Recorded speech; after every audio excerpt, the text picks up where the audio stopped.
जय हिंद दोस्तों, नमस्कार। मार्क्स आप यूट्यूब चैनल में आपका हार्दिक स्वागत है।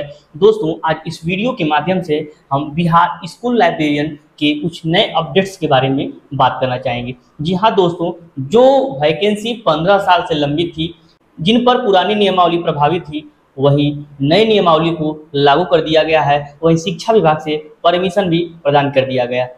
विगत 2 जुलाई को माननीय जो पहले एसीएस महोदय थे, एस सिद्धार्थ महोदय, उनके द्वारा बिहार लाइब्रेरियन नियमावली को स्वीकृति भी प्रदान कर दी गई, परंतु यह भर्ती उपेक्षा की शिकार रही। दोस्तों, जब ही इस पर मुहर लगा तो अभ्यर्थियों के मन में एक उम्मीदें थी कि जल्द से जल्द 2-4-10 दिन के अंदर यह लाइब्रेरियन की वैकेंसी आ जाएगी, परंतु लाइब्रेरियन वैकेंसी पर मुहर लगने के बाद आज 2 माह का भी समय बीत गया है, परंतु बिहार में स्कूल लाइब्रेरियन की कोई वैकेंसी नहीं आ रही है। दोस्तों, नियमावली आने से पूर्व और नियमावली आने के 10 दिनों के बाद माननीय शिक्षा मंत्री बिहार सरकार के यह कहते थे कि लाइब्रेरियन भर्ती हमारे लिए प्रमुखता है और शिक्षक स्कूलों में पहुंच गए हैं। अब हमारा उद्देश्य है कि लाइब्रेरियन को भी स्कूल तक पदस्थापना चुनाव से पहले दे दिया जाए, ऐसा उनका वक्तव्य था। परंतु समय दर समय बीतता चला गया और उनके वादे उनको याद नहीं आए। पता नहीं क्या अड़चन आई और लाइब्रेरियन भर्ती उपेक्षा की शिकार हो गई। दोस्तों, चुनाव का बिगुल बजने में बहुत ही कम समय बचा है। अभ्यर्थियों के मन में तरह तरह की शंकाएं भी, तरह तरह की बातें यह भी उठ रही हैं कि क्या लाइब्रेरियन वैकेंसी अब चुनाव के बाद ही होगी या चुनाव से पहले परीक्षा ले लिया जाएगा। इस पर कोई अंतिम विराम नहीं लग पा रहा है, क्योंकि जो ही अंतिम विराम लगता है तब तक एक नई खबर आ जाती है, जिससे अभ्यर्थियों के मन में एक प्रश्न यह चलता है कि तैयारी करते रहें, भर्ती आ जाएगी। दोस्तों, उसी बीच टीआरई 4 की जब वैकेंसी आने वाली थी तो लोगों को लगा कि लेट का एग्जाम और लाइब्रेरियन की भर्ती टीआरई 4.0 के साथ, वही लेट का एग्जाम स्टेट के साथ होगा। दोस्तों, यह तय भी था कि लाइब्रेरियन की भर्ती टीआरई 4.0 के साथ ही आए और अभी भी यह तय है कि लाइब्रेरियन की वैकेंसी टीआरई 4.0 के साथ आएगी।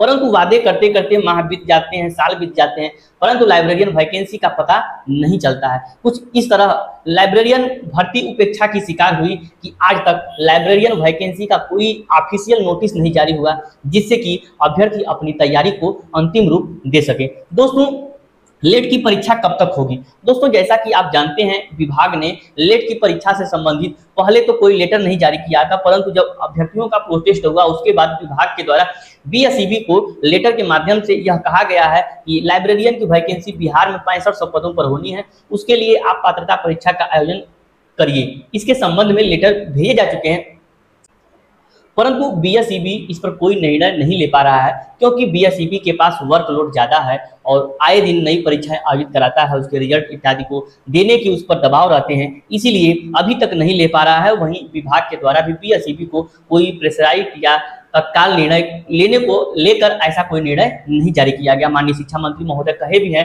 कि यह आयोग पर निर्भर है कि वह परीक्षाएं कब लेगा। पहले उनका यह उद्देश्य था कि बिहार में लाइब्रेरियन की भर्ती चुनाव से पहले संपन्न हो जाए, परंतु अब उनका कहना है कि यह आयोग पर निर्भर है कि वो कब परीक्षाएं लेगा।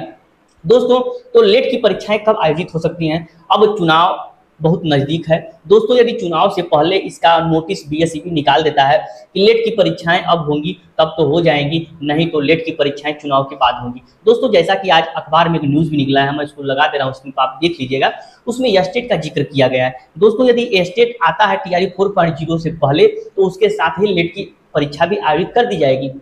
बहुत से यूट्यूब चैनल के द्वारा यह कहा जाता है कि स्टेट की परीक्षा लेट की परीक्षा से अलग है। दोस्तों, कोई अलग नहीं है, ये आपके सोच हमारे सोच में अंतर है। स्टेट में भी 100 नंबर को पूछता है, 50 नंबर आपका टीचिंग कला से संबंधित पूछता है, तो वो पूछेगा ही, और लेट की परीक्षाओं में भी यह पूछेगा। कोई अंतर नहीं है, साथ में आयोजित किया जा सकता है और निश्चित रूप से स्टेट का आयोजन होगा तो साथ में लाइब्रेरियन का भी पात्रता परीक्षा आयोजित होगा। क्या बीएसईबी ने परीक्षा पर निर्णय लिया? दोस्तों, अभी तक जो प्राप्त सूचना है उसके अनुसार बीएसईबी बिहार लाइब्रेरियन को लेकर के, एलिजिबिलिटी टेस्ट को लेकर के कोई निर्णय नहीं ले पाया है। जब तक उसको विभाग से प्रेशराइज नहीं किया जाएगा कि नहीं आपको चुनाव से पहले लेना है, तब तक चुनाव से पहले बीएसईबी इस पर निर्णय शायद न ले। परंतु यह उम्मीदें लगाई जा सकती हैं कि जल्द से जल्द बीएसईबी निर्णय लेगा और हमको तैयारी को निरंतर रूप से जारी रखना है, क्योंकि समय कब करवट बदल दे कोई इसका अंदाजा नहीं है। नए एसीएस के महोदय के आने से क्या उम्मीदें हैं और क्या बिहार लाइब्रेरियन की भर्ती पर इसका प्रभाव पड़ेगा। दोस्तों यह आपने देखा है कि जो पुराने एसीएस महोदय थे वो लाइब्रेरियन भर्ती और टीआरई 4.0 को लेकर के उन्होंने कोर्ट में हलफनामा भी लगाया था कि टीआरई 4.0 का आयोजन जो है कि एंड ऑफ ईयर, मतलब क्या है कि साल के अंत में आयोजित कराया जाएगा। उनका यह स्पष्ट रूप से कहना था कि चुनाव के पहले बहुत से जो है कि स्थानांतरण आदि के कार्य बचे हुए, जिसके पहले चुनाव से पहले कोई भी टीआरई 4 का वैकेंसी आना संभव नहीं है। इससे विभाग नाराज चल रहा था और लाइब्रेरियन भर्ती को लेकर भी विभाग सुस्त था, इसीलिए शायद उनका ट्रांसफर करके दूसरे विभाग को भेज दिया गया और नए एसीएस महोदय को शिक्षा विभाग में लाया गया है। दोस्तों आप जानते भी हैं कि किसी विभाग में नए आने से थोड़ी सी प्रक्रियाएं धीरी हो सकती हैं, परंतु उसकी कार्यशैली यदि तेज हो तो जल्द से जल्द बिहार में लाइब्रेरियन की भर्ती परीक्षा आयोजित कराई जाएगी, क्योंकि उसकी ये कार्यशैली पर निर्भर है कि वह कितना इसके लिए एक्टिव है। यदि नए एक्सीएस महोदय डॉक्टर राजेंद्र सर अगर इस पर ज़्यादा अपनी एक्टिविटी दिखाते हैं तो जल्द से जल्द बिहार में लाइब्रेरियन भर्ती को आपको देखने को मिलेगा। यदि एसीएस महोदय इस पर शिथिलता बरतते हैं तो निश्चित रूप से यह चुनाव के बाद आयोजित होगी। लेकिन दोस्तों सबसे बड़ा प्रश्न ये भी है कि कोई भी भर्ती चुनाव के बाद कब होती है, आप जानते हैं चुनाव के बाद कोई भर्ती पर ध्यान नहीं देता है। जब 4 साल बाद बीत जाएगा, 5वां साल आएगा तो फिर बिहार में लाइब्रेरियन की याद आएगी। तो निश्चित रूप से यदि चुनाव से पहले बिहार में लाइब्रेरियन का नोटिफिकेशन ही आ जाता है तो वही लाइब्रेरियन अभ्यर्थी के लिए सबसे बड़ी उपलब्धि होगी, क्योंकि जिस तरह से कार्यशैली विभाग के द्वारा चल रहा है वैसे यही कहा जा सकता है कि चुनाव के पहले नोटिस ही आना मुश्किल है और भर्ती परीक्षाएं तो बहुत दूर की बात है। दोस्तों आशा और विश्वास है कि हमारा यह वीडियो आपको अच्छी तरह से समझ में आ गया है। यदि समझ में आ गया है तो हमारे चैनल को सब्सक्राइब कर दीजिए, ताकि अपने दोस्तों को शेयर भी कर दीजिए, और जिससे कि इस चैनल के माध्यम से आने वाली विभिन्न जानकारियाँ आप तक पहुँच सकें और सभी जानकारियों से आप रूबरू हो सकें। मिलते हैं अगले वीडियो में, तब तक के लिए नमस्कार, धन्यवाद।